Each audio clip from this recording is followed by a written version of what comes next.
বাংলাদেশত হিন্দুৰ ওপৰত নিৰ্মম অত্যাচাৰ হৈছে। তাৰ খবৰ আপোনালোকে নিতৌ পাই আছে।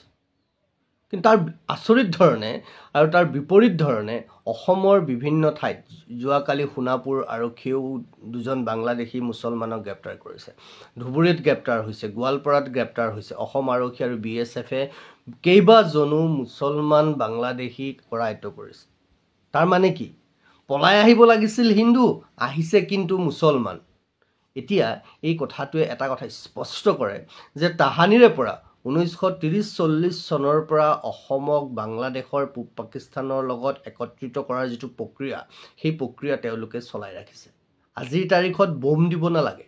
আজিৰ তাৰিখত তেওঁলোকৰ জনসংখ্যা বৃদ্ধিয়ে এক প্ৰকাৰৰ বোম, আৰু সেইকাৰণে সেই বিষয়টো নিয়ন্ত্ৰণ কৰাৰ কথা ক'লে তেওঁলোকে সেই বিষয়টো কেতিয়াও গ্ৰহণ কৰিব নোৱাৰে।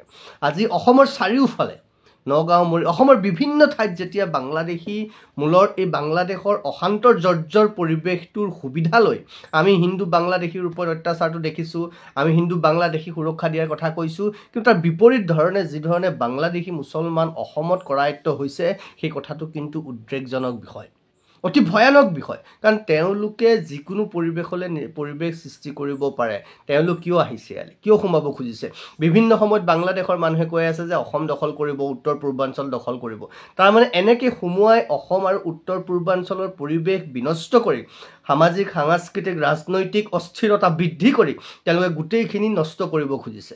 আমি এতিয়াও এনেকেই মনে মনে থাকিম নেকি? আমি একো বুজিয়ে পোৱা নাই নেকি? আমি বুজি নাপাম নেকি যে তেওঁলোকে তাত থকা নিজৰ দেশত থকা হিন্দুখিনিকো নষ্ট কৰিব?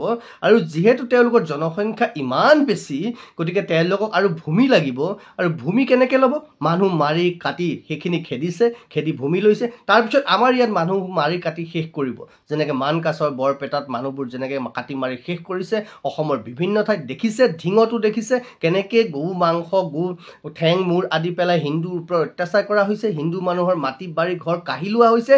এই প্ৰক্ৰিয়া তাহানিৰে পৰা এই প্ৰক্ৰিয়া চলি আছে, আৰু এই প্ৰক্ৰিয়া কৰিবলৈকে পদ্ধতিগতভাৱে বাংলাদেশৰ পৰা মুছলমানক সোমোৱাই দিয়া হৈছে।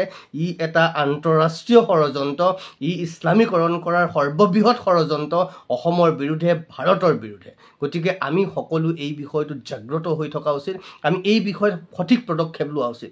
অসমৰ মাননীয় মুখ্যমন্ত্ৰীৰ লগতে ভাৰত চৰকাৰলৈ আমি আপোনালোকৰ মাধ্যমেৰে এইটো বিনম্ৰতাৰে আহ্বান কৰিব খুজিছোঁ যে হিন্দুৰ ওপৰত হোৱা অত্যাচাৰৰ সুযোগ লৈ অসমত যিধৰণে অবৈধভাৱে বাংলাদেশী মুছলমান সোমাই আহিছে, এইটো কিন্তু অসমৰ কাৰণে অশনি সংকেত। অসমৰ মান মৰ্যাদাৰ কাৰণে, অসমৰ আভ্যন্তৰীণ সুৰক্ষাৰ কাৰণে, আৰু অসমীয়া সভ্যতা সংস্কৃতি জাতি মাটি ভেটি সমস্তখিনিৰ কাৰণে চূড়ান্ত ভাবুকি। যদি এতিয়া এই বিষয়টো এতিয়াই ঠিক কৰিব পৰা নাযায়, তেতিয়াহ'লে আহি থকা দিনত কিন্তু অসমৰ পৰিস্থিতি চূড়ান্ত ভয়ানক হ'ব।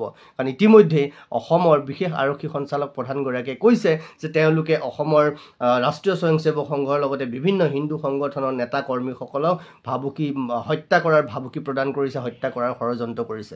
গতিকে অসম চৰকাৰে অনুৰোধ, আৰু অসমৰ বিভিন্ন জাতি সংগঠনবোৰ, ৰাজনৈতিক দলসমূহলৈকো আমি এইটো আহ্বান কৰিছোঁ, অনুৰোধ কৰিছোঁ, আপোনালোকে চকু কাণ খুলি ৰাখক, সঁচাবোৰ দেখক, সঁচাবোৰ বুজক, অসমক ইছলামিক ৰাষ্ট্ৰ হ'বলৈ এৰি নিদিব।